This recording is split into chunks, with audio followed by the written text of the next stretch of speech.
What's up, guys? It's Amon-Rellik, the God Slayer. Amon-Rellik Gaming.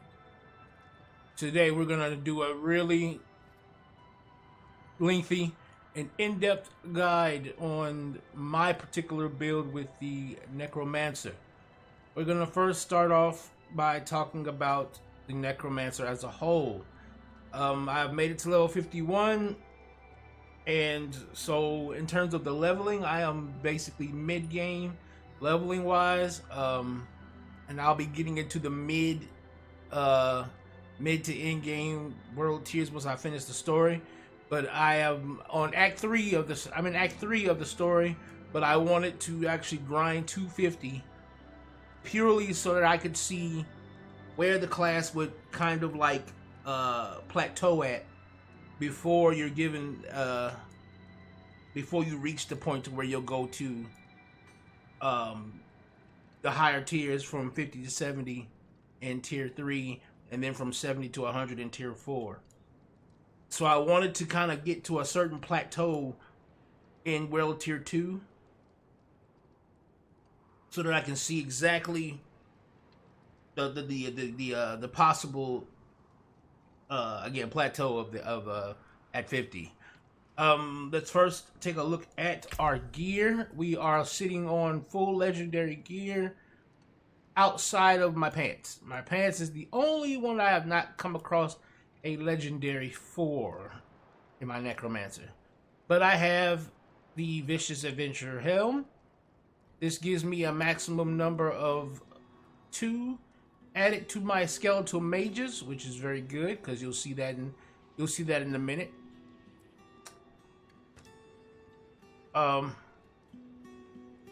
The Coldbringer's Archon Armor, which will every 10 seconds, the Cold Skeletal Mages, which I do use the Cold version, will cast Blizzard.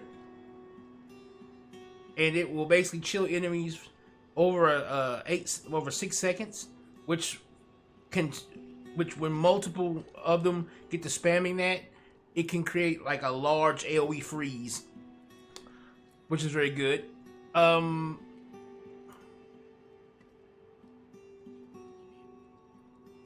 The Smiting Boneweave Gauntlets. I have a, I'm wondering, did they, I'm not sure, but I think they might have, did they turn this off? Increase chance, while you are healthy, you gain 24 to 40% crowd control. I'm not sure, did they turn it off, or we'll find out. Of course, my maximum number of skeletal warriors are up by 2. While I'm healthy, I gain an increased amount to my crowd. Oh, I see why they did this. Okay, that's right. These arms, the legendary trait on that arms, it matches this, but this one's greater than that one. So what I do like about the game is that it will choose the one that is greater in terms of the legendary affix. It'll choose the greater one to be active. So I'm basically looking for another arm as well. I think I have one somewhere, but yeah, I don't think I had one that actually went to the build that I'm working on. So I think I just kind of kept it because of that. When it comes to the weapon, that's of course is better than that. On the amulet, I have gaining 29% increased critical chance for 6 seconds when I cast Corpse Tendrils. You deal 86% bonus critical strike damage to enemies damaged by Corpse Tendrils. This is very good because Corpse Tendrils is also another part of our build. Distant enemies have an 8% chance to be stunned if they hit me for 2 seconds. And I deal 26% overall damage to stunned enemies. I don't really care for the beginning one, for the first part of that. The distant enemies being stunned if they hit me. I don't care for that.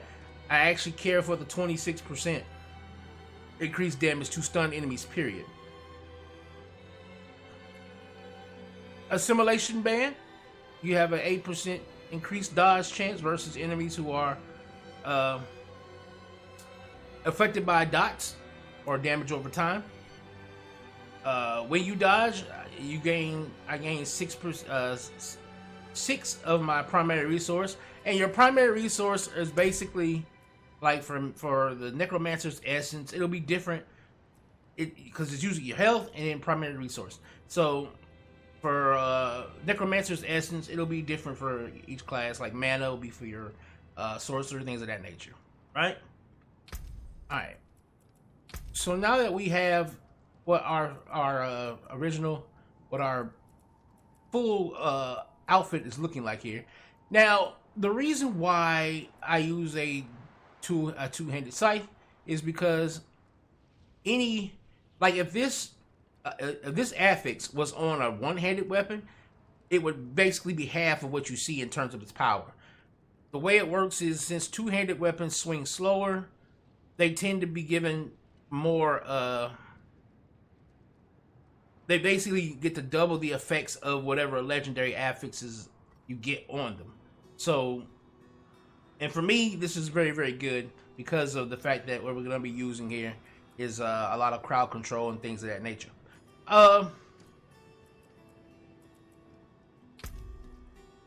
In terms of Book of the Dead, which is what you will, every class at level 15 has a class quest that will unlock their particular special class,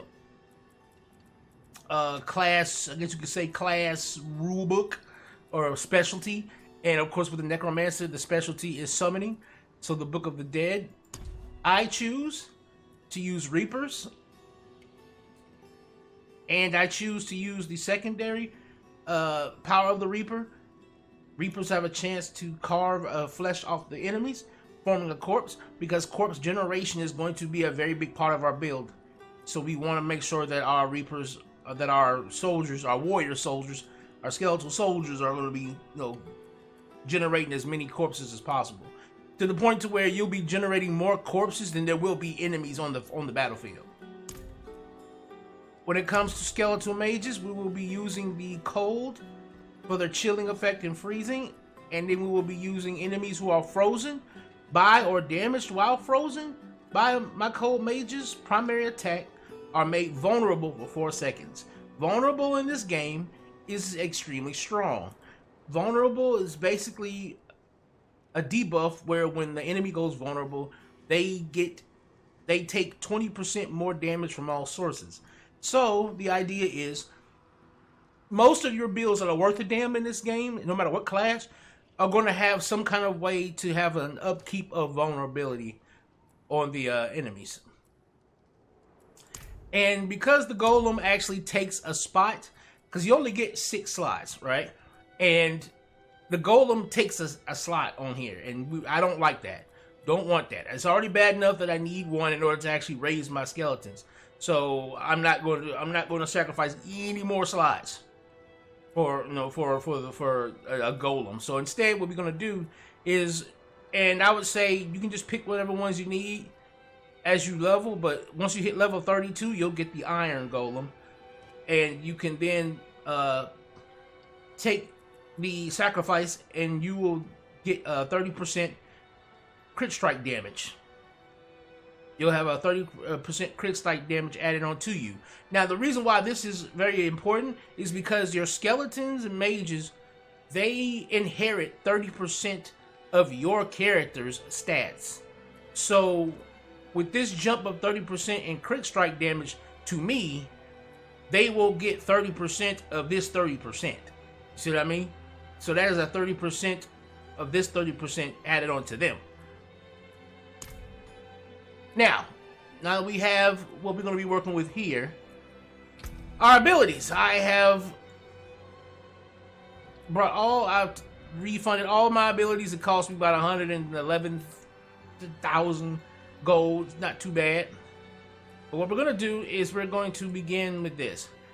In the beginning, from like 1 to I say 1 to 50, I would suggest you use one of these basic skills. All right? Just to get yourself through and fill out your build. I did that just for the very simple fact that I was just trying to make sure that I had some things in some things. You know what I mean? I just wanted to make sure I had some things in some things. However, the only problem is that you are basically unable. You're basically unable to not put things here in order to progress. You need to at least have 2 here in this. So what we're gonna do is we're just gonna pick one that we want. Now each one of these has we're gonna be doing shadow damage, so we want to keep anything shadow damage wise. Now decompose.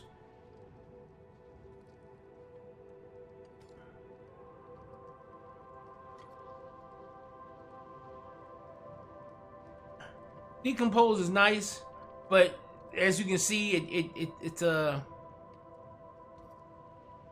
channeling ability. Channeling is fine, but I want to have like a little bit more of a precise control over certain things that I do. So instead, we're gonna go with the reap ability.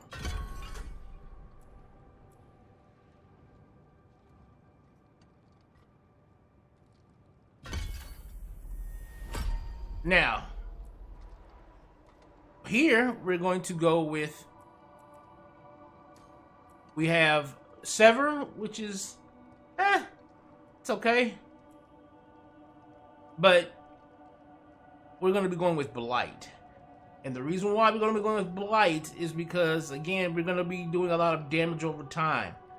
And not only that, but with damage over time, we're going to be also putting together some slowing effects and things of that nature. So we're gonna go ahead and take one of these, and we're only gonna get one of these because what we're really aiming for here is that slow.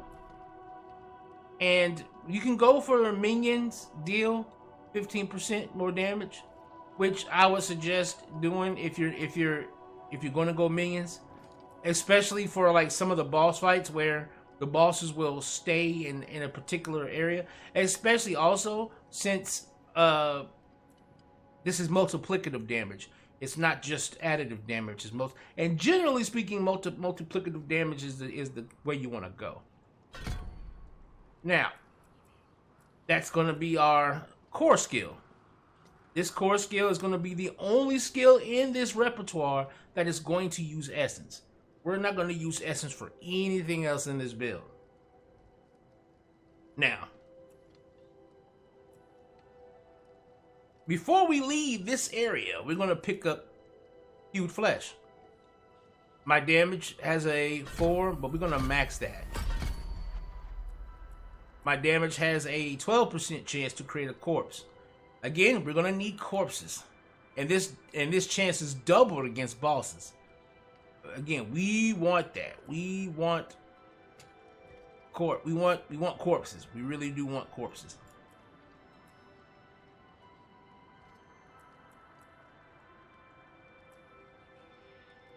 Now, once we get down to this next layer,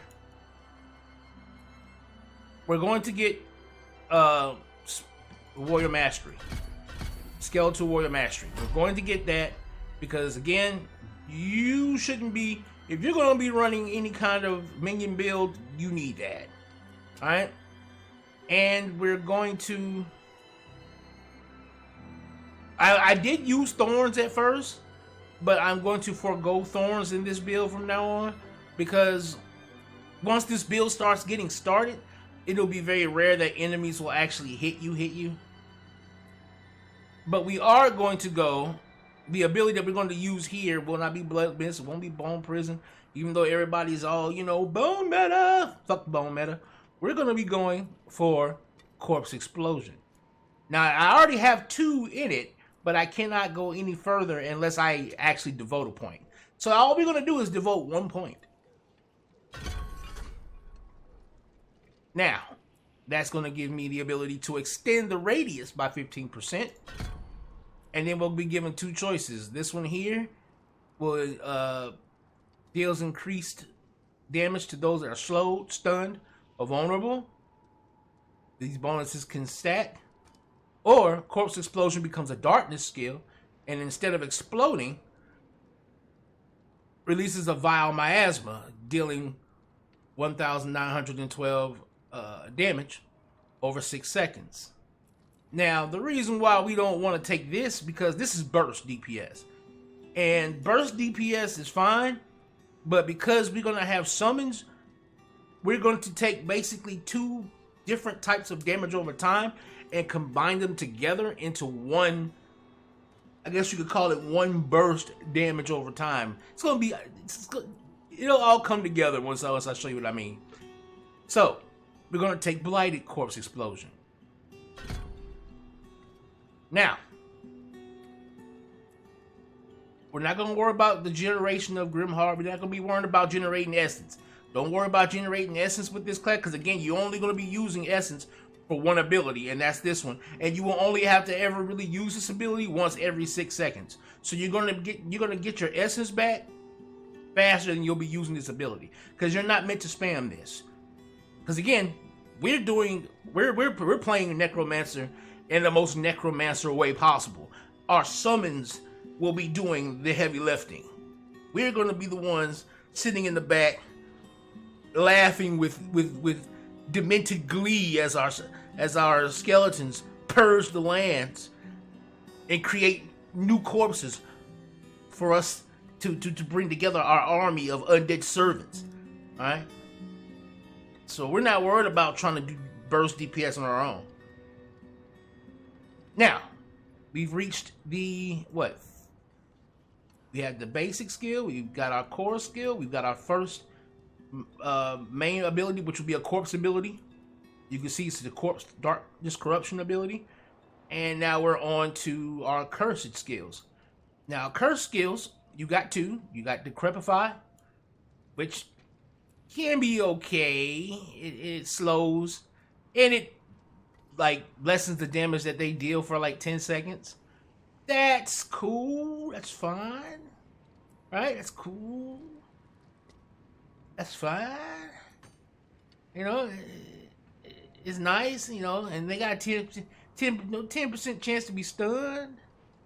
You know, that's cool. You know, and you can reduce the cooldowns. And the only cooldown we're going to ever have is Corpse Tendril, which you're going to see in a minute. That's another thing. We'll only ever have one ability that is, let me go ahead and switch this over here. That is going to have a cooldown. So when it comes to Iron Maiden, though, right? Because this one curses the area, and people are slowed and have and they deal 20% less damage.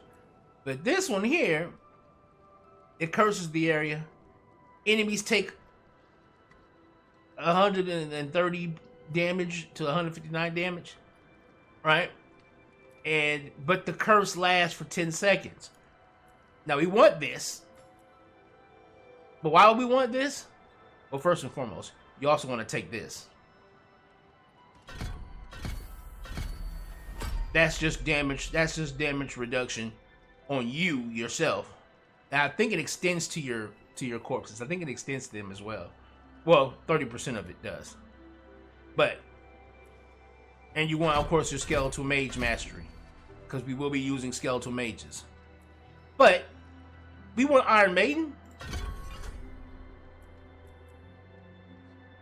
because, one, we can make it to where it doesn't even cost essence to cast.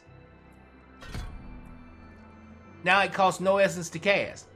But we also want it because we want it heals you for 5% of your maximum life when an enemy dies while afflicted with Iron Maiden. So that means if you can kill them within 10 seconds of casting it, which you can spam cast this because you don't have any essence drained from it, you can always make sure that enemies are cursed, so when your skeletons kill them, whatever health you do lose, you'll get back. Now, remember this? Hued flesh. Right? Your damage creates corpses. And remember our reapers will create corpses as they hit the enemy as well. There's a reason why we're trying to generate corpses. Now that we've gotten to this part.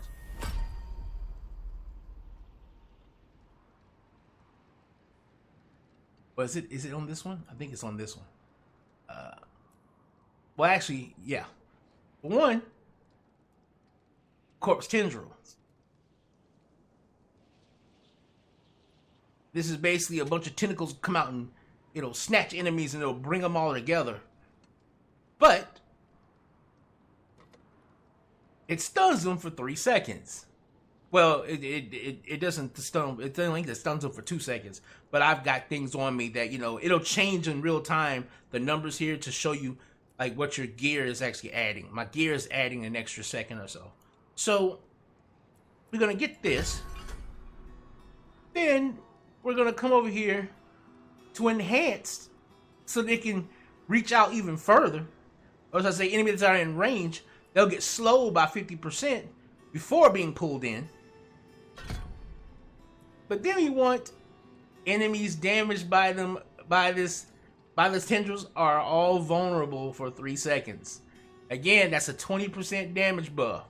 We want that damage buff. Now you could go for dropping blood orbs, which will heal you. And I think it'll heal your summons as well. I think you can get it that way. But we're not worried about that. We're worried about getting vulnerability because that's going to be... Because when they're vulnerable, that means their summons... That means our summons going to do more damage to them. And that's what we want. We want our summons to... We want to give our summons all the ways to do massive damage to them, right? But the reason why we have this hued flesh... Alright? The reason why we're trying to generate so many corpses is because of necrotic carapace. When a corpse is formed from your skills or your minions, it fortifies you for 2% of your base life. Now, what does fortify do? Fortified characters take 10% reduced damage. You become fortified when you have more fortify than current life. So, we're going to get all of that. Now, what this is going to do is this is going to literally make it to where... Now, mind you, it means all your damage, right? All of your damage. So, when you put down blights and you're ticking for damage over time with your blights, every tick could possibly make a corpse. It has a 12% chance for every tick to give you a corpse. When you put down corpse tendrils and you hit everybody with it can create a corpse. When you use corpse explosion, the ticks over that 6 seconds could all make corpses from the enemies. And the more corpses, the more that fortify, which you're gonna see like this white circle. You're gonna basically see these fill up with a white circle over your health, and it's gonna go all the way, and you'll just see it fill all the way up. And once it reaches the top, or once it goes past whatever your current health is, but if it's full health, once it reaches the top, you then get a flat 10% damage reduction, which I do believe carries over to your summons. And this is just basically passive defense that's going to come from the amount of killing you're doing.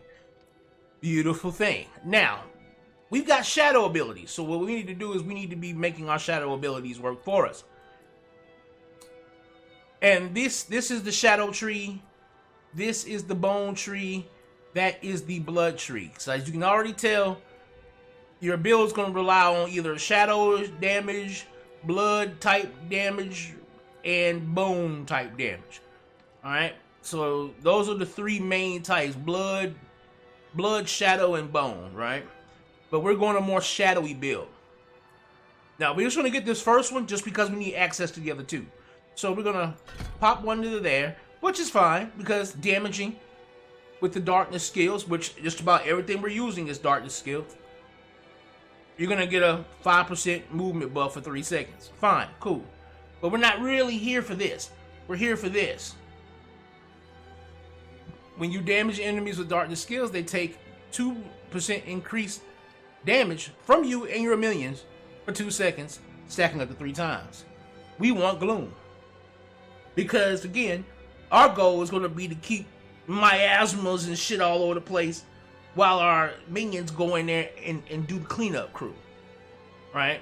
Because that's the only damage we're going to be trying to pull out, is just spreading, using the corpses as like grenades. We're going to be using them as like living grenades, you know. And I'll show you through a dungeon how that's going to look. So, we have that, and we have Crippling Darkness. Darkness skills have up to a 15% chance to stun enemies. We want all of this. We want all of that. Because now, any darkness skill we have, there's a 15% chance that we'll stun the shit out of them. Now, mind you, we're not done. We're just getting started. We're just getting started. Now, you can use this. Darkness skills have a 3 times bonus damage to those who are slow, and 3 times bonus damage to those who are stunned and immobilized. These bonuses stack and apply to shadow damage dealt by your minions. We can go for that. Now, here, you can either go for this one or you can go for that one. I would say this one, because you're going to be doing a lot of slowing, and there's going to be a lot of stunning, and there's going to be a lot of freezing. And both of these are multiplicative. You know. And they stack with the shadow damage of your minions. So you're basically going to be bringing your minions' damage up. This right here, it can only stack up to 3 times. You know. And it's only for 2 seconds. So it's like, even though Gloom might be able to probably... I'm not sure there's an internal cooldown here, but I believe there's an internal cooldown here. So we're not going to try to work on that one too much. Now, here, we have ultimate skills. We are not going to take ultimate skills. And I know you're probably thinking, what? No ultimate skills? What is your problem?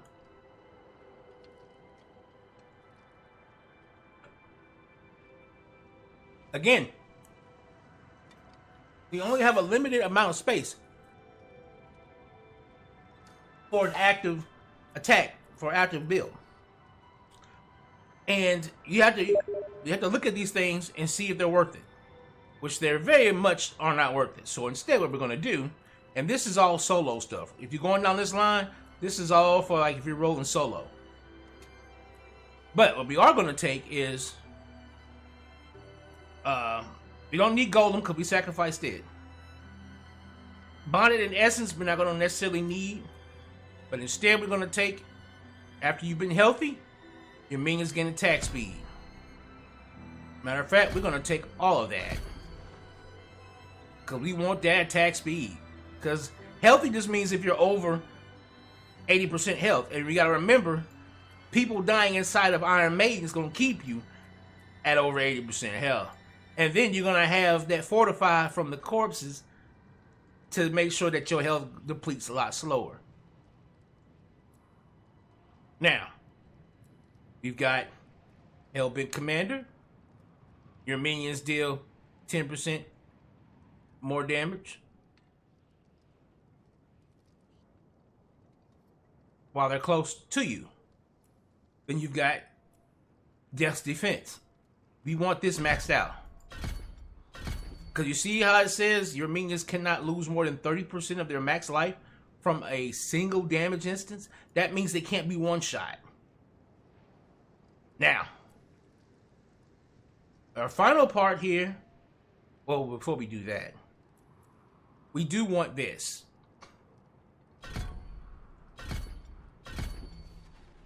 And the reason why we want this is because the enemies that do come within range of us and start hitting us, we want our minions to be able to burn them down with vicious impunity. We don't want these things hitting us any more than we allow. Now, when it comes to our passives, the only 2 passives that will actually be of any use to you will either be Shadow Blight, because of course no shadow damage can cause blights that do like 10 times bonus damage. You know, that allow us to do 2 times 10% bonus damage to enemies with Shadow Blight, or Kalin's Edict. After you have not taken damage in the last 3 seconds, Your minions gain 15%, and that's additive, attack speed. While you have 7 minions, this is doubled to 30. We want this because we're going to have more than 7 minions. So that leaves us with 5 points. Here is where you can kind of play around. You can go and knock these out and add to your increased damage for your minions, right?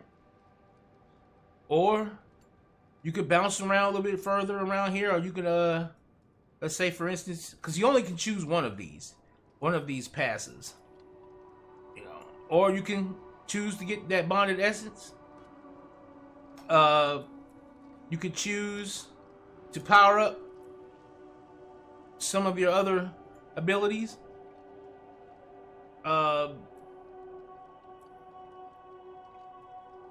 Like you have Death Reach.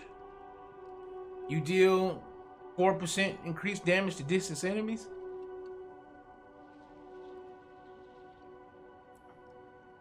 Amplify damage, which is what we do want.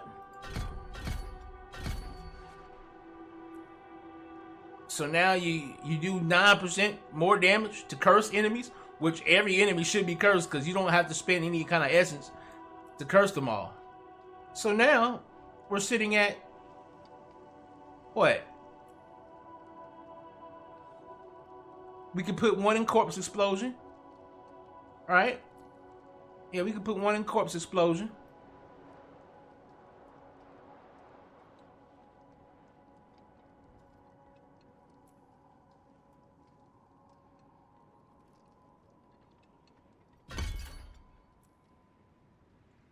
And then,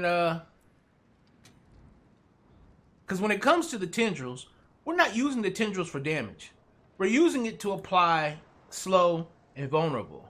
We're not trying to do damage with the tendrils.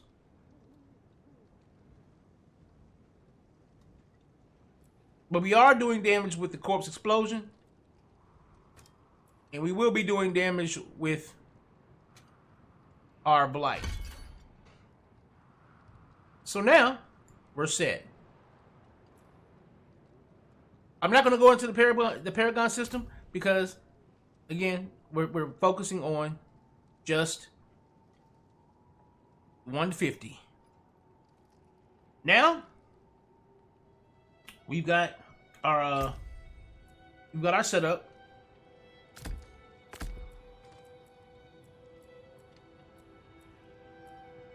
And now we can take this into a dungeon, and we can I can then show you how this build comes together in combat. All right, we are in Timir, and we're about to head to the Alderwood to get that aspect of reanimation. We're going to need that. Now,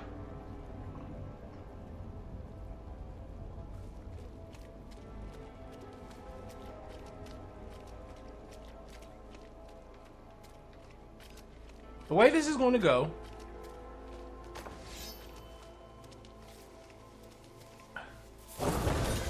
as you can see, I can spam this for days.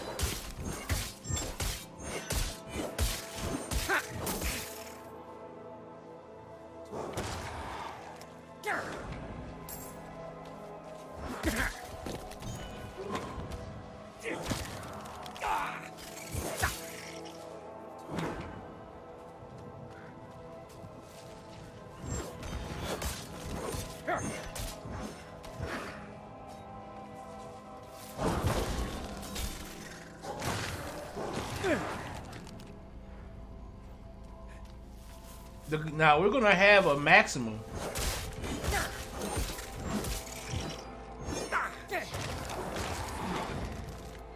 As you can see, we have 6 soldiers and 1 mage.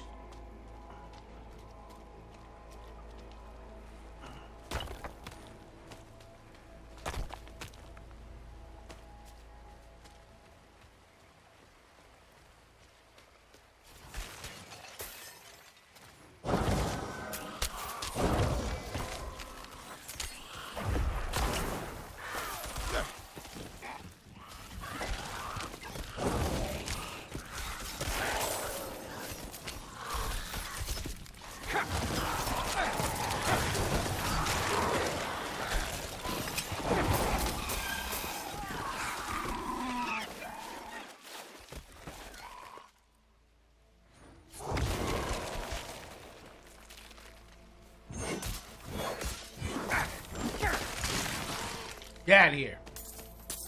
We now have 6 warriors, 5 mages. This is great. This is great. And remember, these mages will use Blizzard or AoE Blizzard spells. They're gonna be throwing away. Now we haven't done anything for real but spam Iron Maiden in order to get health back. And as you saw from before,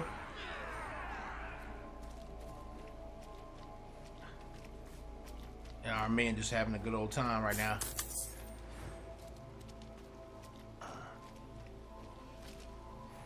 Of course, when we go into any dungeon,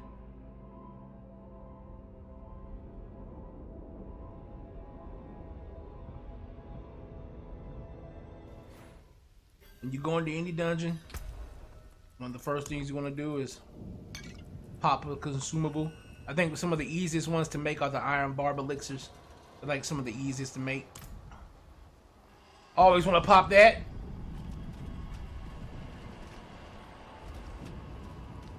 So how is this going to go? First and foremost, we're going to be using our core skill, Blight, to technically pull enemies.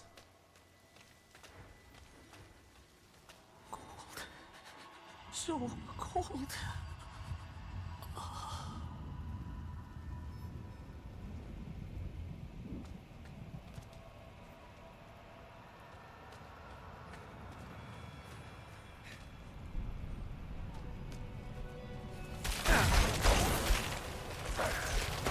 Corpse comes up. We use Corpse Tendril.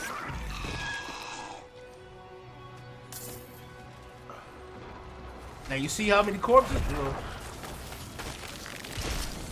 We need to get in here. Do that. Use Corpse Tendril.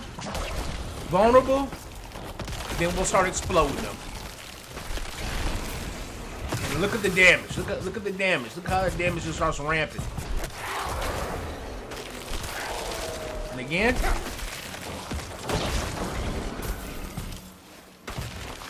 Froze. Death. I need more time.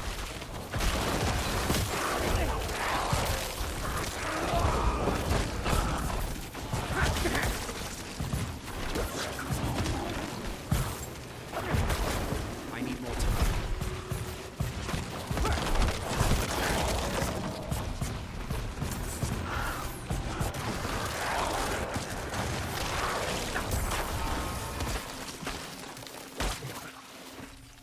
Frozen. Burn down. I need more time.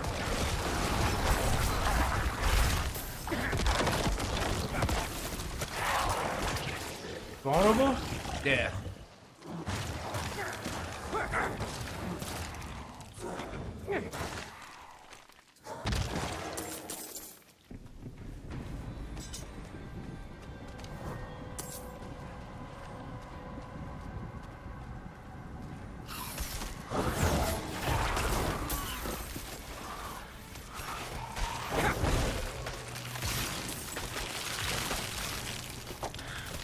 You see that bar filling up? That's our fortify. It's filling up.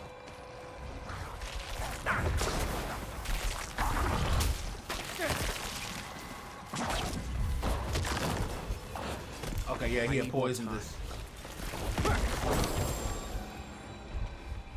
He had that poison sit on the floor. Now you saw that fortify? How it's higher than... Okay, then we lose some of it. Not a problem. Not a problem. We're gonna get all that health back in a minute.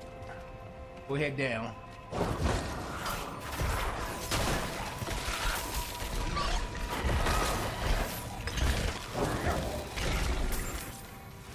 As you can see, get all that health back.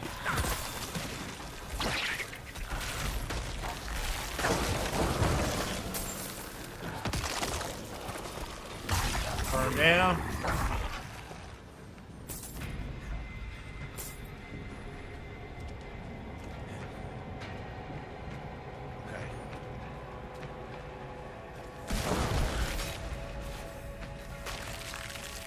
Yeah.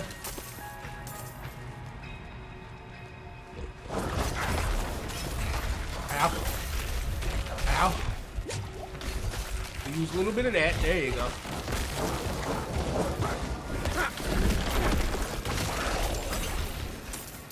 There you go. That was just me not looking where I was going. Just letting stuff hit me.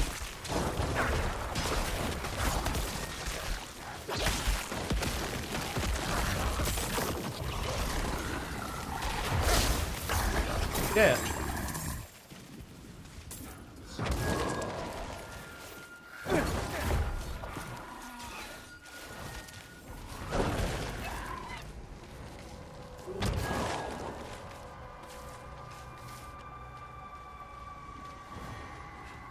I think we just went in a circle. Yeah, we did. All right.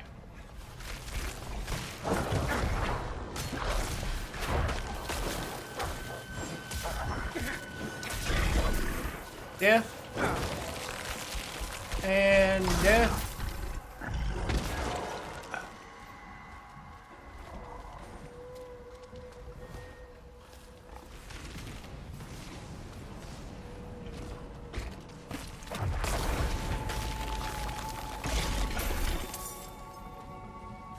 I look how many corpses on the ground from one enemy. 1, 2. It was like 1, 2, 3, 4.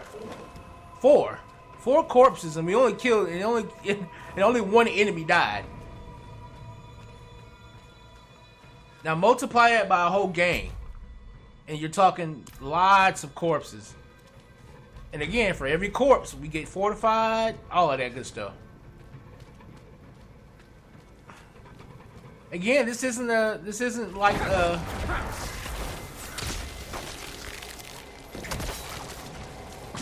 vulnerable. Yeah.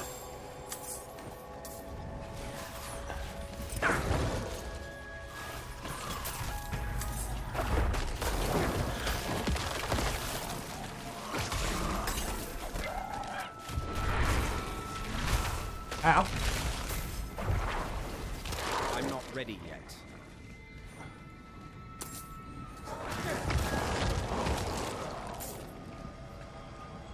Is that the money one? Yeah, it is the money one. Okay, we will have to grab that.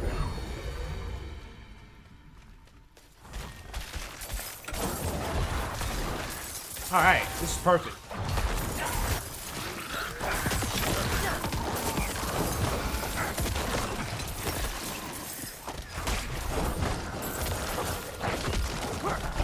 I need more time. Yeah. And yes, I know you're probably thinking, yo, why is it so dark with all that goop everywhere? The developers are supposedly going to improve that animation so where you can actually see. I don't know how I missed all of that. Not sure how I missed that, but I did.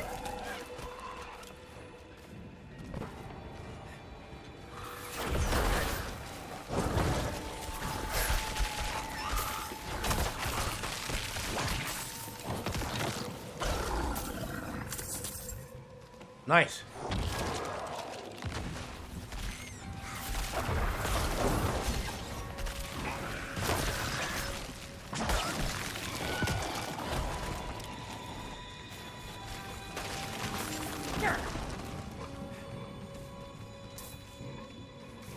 All right. And again, you know, you're not zipping through places like barbarians or whatnot, but again, you're more of a summoning class. So you're oh yeah, we need to get right up in here. There we go.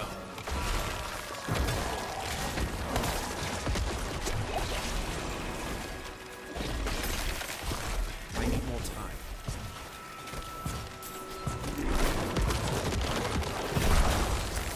There we go. And you're dead.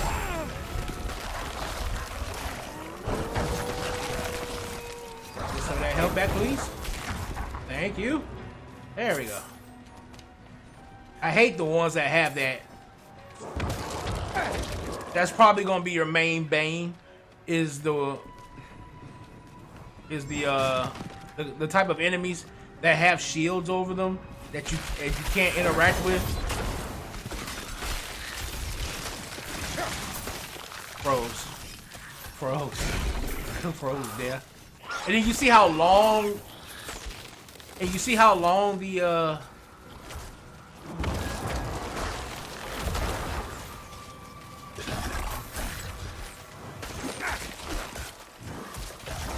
you see how long the CC is?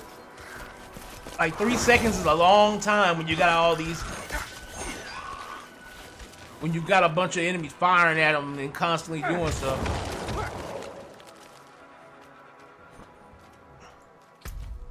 Wait, oh, okay. Like 3 seconds is a long time, and I can actually extend it out even further. Which my plan is to do that. My plan is to make my CC one of those situations where I create enough damage and enough CC to where my CC itself will outlast the enemy's health bar. That's my goal.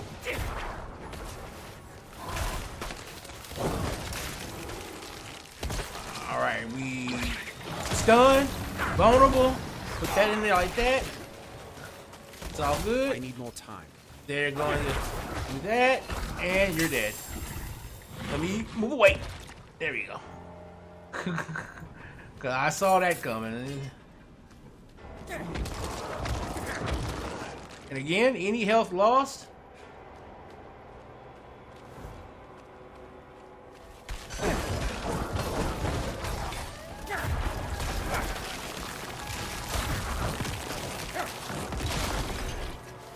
Immediately got back.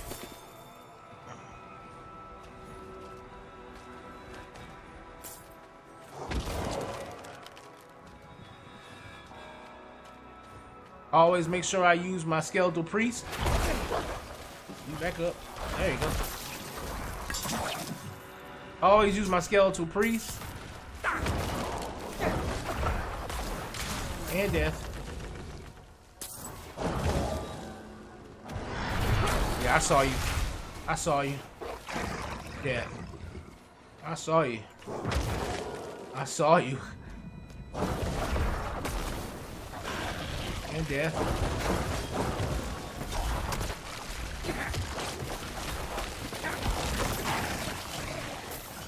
And death.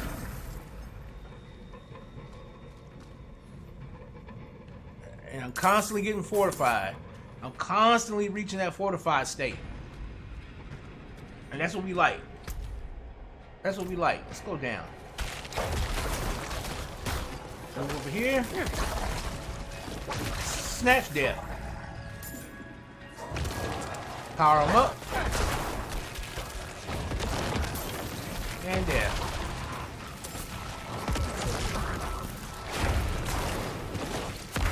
Oh, I walked right into that. And snatch.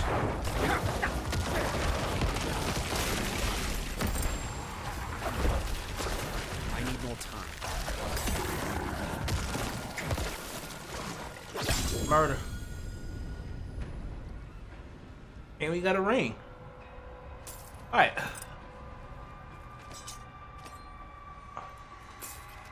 What are we looking at? Let's take a look. Loop of Torment. Critical strikes with bone skills increase your regeneration. Don't need it!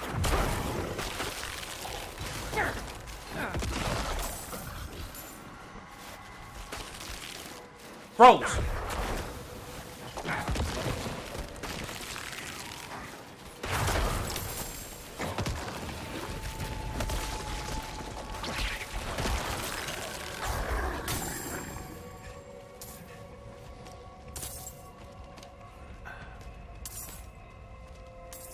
Like, look how many corpses just end up on the ground. Like, so many of them.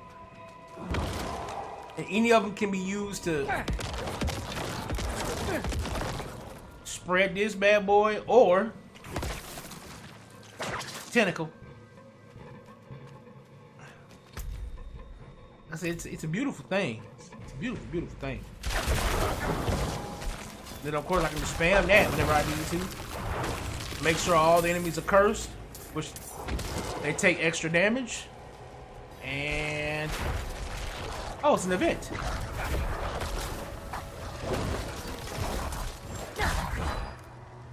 Okay. They've been feeding on me. My soul. Please, take it back from them. Let it end.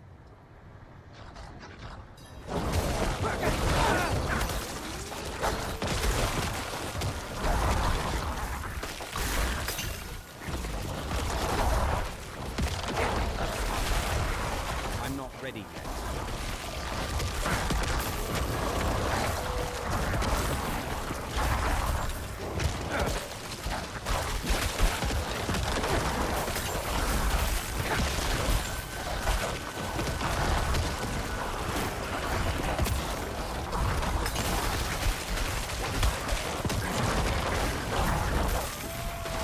I'm not ready yet.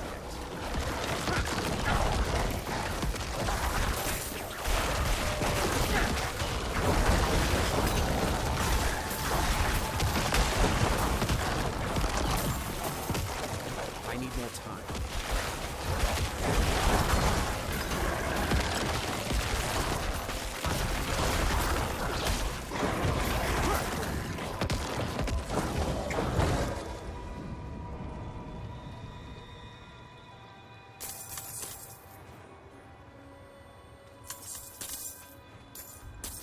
No. Please.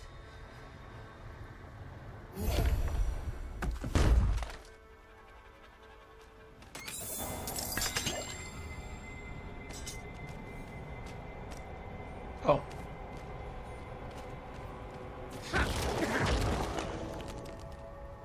And again, beautiful. Didn't even have to move, actually. That's the one thing. That's one of the things, again, I try to do is I try to make it to where, even though this isn't necessary, I myself test the build of my Necromancers by how often I actually need to move. I need more time.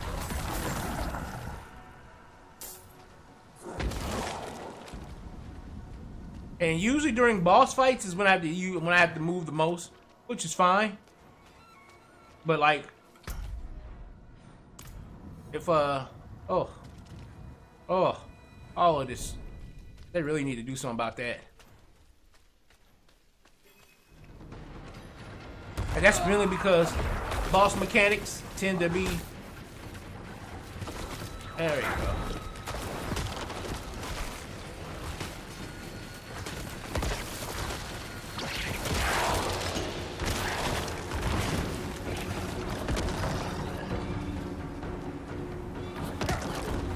I'm not ready yet.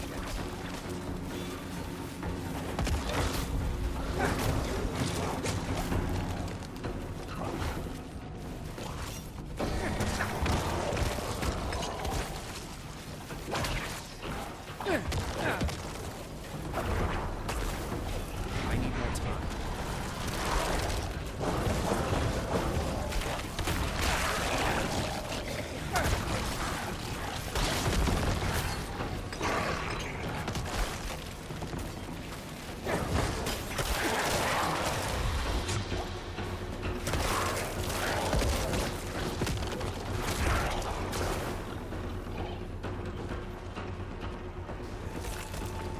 I'm not ready yet.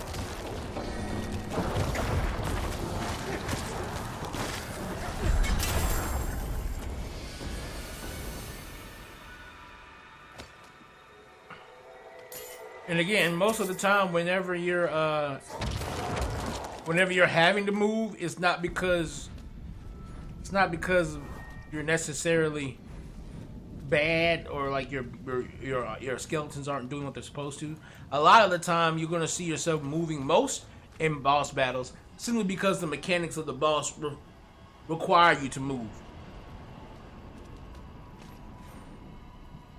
Outside of that, you're gonna be doing lots, and it's only gonna get better as you start unlocking more of the aspects that will, you know, trigger new things. Like for instance, I just got the one that's going to give my skeletons a 20% damage buff when they're alive for more than 10 seconds, which 99% of the time your skeletons are going to be alive for more than 10 seconds.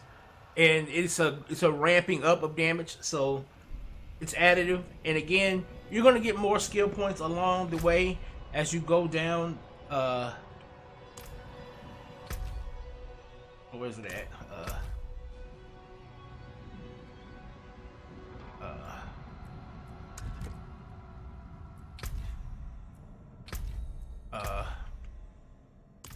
Guess it's not going to be in that one. I think I have to leave here. Hold on.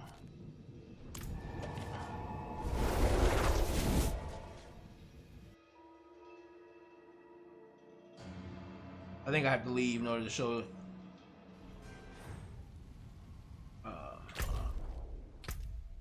Like as you get through it, as you go through this, like for instance, you're gonna get more skill points.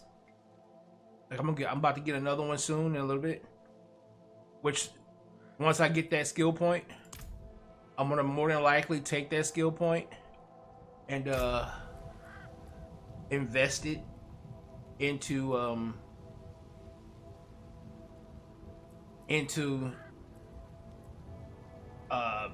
the gloom, just to add more to my shadow damage increase. Be it that, you know, I don't like, this was something that I do want all three of these, but I'm willing to wait on these two. I really just wanted to make sure I got Terror and I got Crippling Darkness for the stun.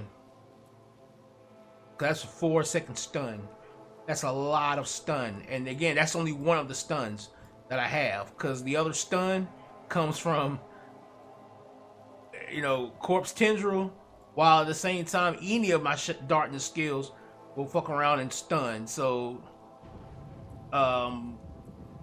that means, where's it at? That means, my Blight, stun. My Corpse Explosions, stun. You know, because again, this turns into a darkness skill. Blight Explosion becomes a darkness skill. You know, so now I'm stunning in AoEs and constantly stunning that way. Of course, as long as I stay healthy, the attack speeds, this is 12.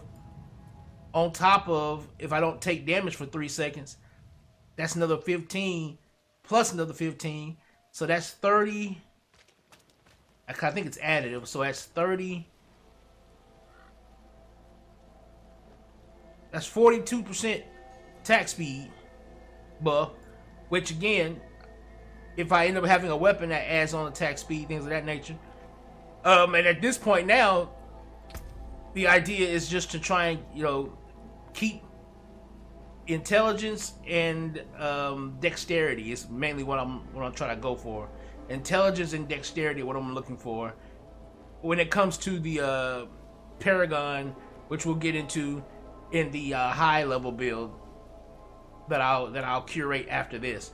But this is where I'm going to be sitting at in terms of current build at the moment, and where I'll probably be sitting at for the time to come until I've reached the 80ish, 90ish range, where I know I'm going to be at the end, where I'm going to actually have to settle for a specific build. If you've noticed, I haven't been using any kind of jewels and things of that nature.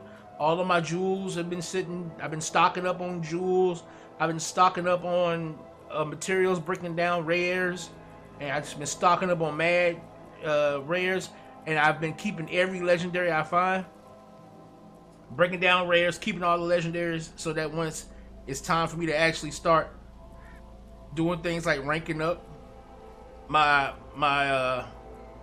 gear, I can already have a set of gear that I know I'm going to stick with, and I can then start fine-tuning that using the legendary aspects and things of that nature. Because a lot of these, the only thing about this particular build that I'm showing you that's going to be different in the future will more than likely be the actual aspects. But even then, the aspects themselves will remain somewhat the same in terms of the general one. Like I'm gonna keep using this, of course. I'm gonna keep using that one to add 2 more to my mages.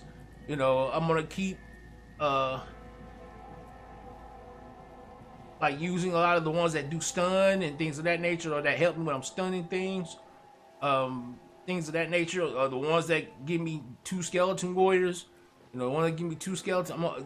These are going to be staples across the build, because having 11 makes for a lot of damage coming out, and with the crowd control of having all 5, because like when they class Blizzard, it's not just when one of them cast it. They can all cast it at different points, because the 10-second timer is for each and every one of them. So as you noticed, there were times when you would see 2 or 3 of them go off, but then you might not see it in the others. But the moment we get into another fight, one of them instantly casts it, because it's like it's a 10. It's a chance for each and every one of them to do it separately, which is what I like about that ability. And then of course, my 6 warriors cutting and carving off corpses, carving up meat, so corpses are falling on the ground. My AoEs are constantly ticking and generating corpses, which is then generating so much fortify. And of course, me being able to spam my Iron Maiden all over the place. So everything's getting marked and cursed, which means they're taking more damage. And then when they die, I'm getting health back, which is keeping me at a high health for my edict and all of that, and all my different things for my high health to be, you know, constantly running. I'm getting fortified, which is a damage reduction of 10%, you know, and I've got certain damage reductions as well when it comes to enemies being closer to me. It's beautiful. It's a beautiful thing. Beautiful thing. I'm really liking the build so far that I've created. And again, this is just an hour or so in-depth guide as to what I have accomplished right now, mid-level tier. This is going to be what's going to take me into World Tier 3.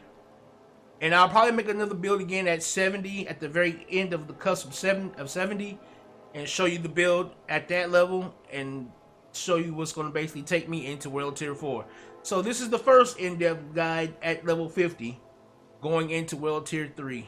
Thanks guys for watching. Amon-Rellik the God Slayer, Amon-Rellik Gaming. We out of here.